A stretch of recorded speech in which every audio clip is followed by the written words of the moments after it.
عشا العروسه بقى حواراته كتير قوي. النهارده جينا نحل الحوارات دي كلها. دايما نقول لك ايه، هنجيب جهاز ايه للعروسه، هنجيب جهاز ايه للعشاء، هنجيب طقم ايه للعشاء العروسه، تحس كده ان هو الجهاز كله اتجمع في طقم عشاء العروسه. انا النهارده موجوده علشان احل لك المشكله دي خالص، سواء للام او للبنت واللي حواليها. النهارده جايبه لك طقم يجنن. كل اللي هيشوفه استحاله يقول لك انا مش عايز منه، لازم يكون عندك طقم. انا اول ما شفته قلت لهم انا عايزه طقم من ده. طب انت مش عروسه؟ بس عندي ما شاء الله عرايس كتير، وحتى لو مش عروسه ما انا ممكن اجدد البيت عندي وهستخدمه، وهتشوفوه عندي كتير الايام الجايه وفي عزومات رمضان. ليه؟ علشان ده احلى طقم بورسلين انا شفته في حياتي. تعالوا اوريكم الجمال اللي انا بتكلم عنه ده عامل ازاي وشكله ايه وكام قطعه. يلا بينا.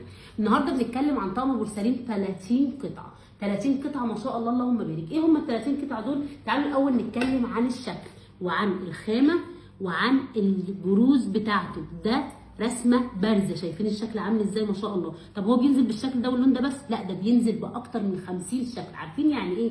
ليكوا اختيارات من اكتر من 50 شكل.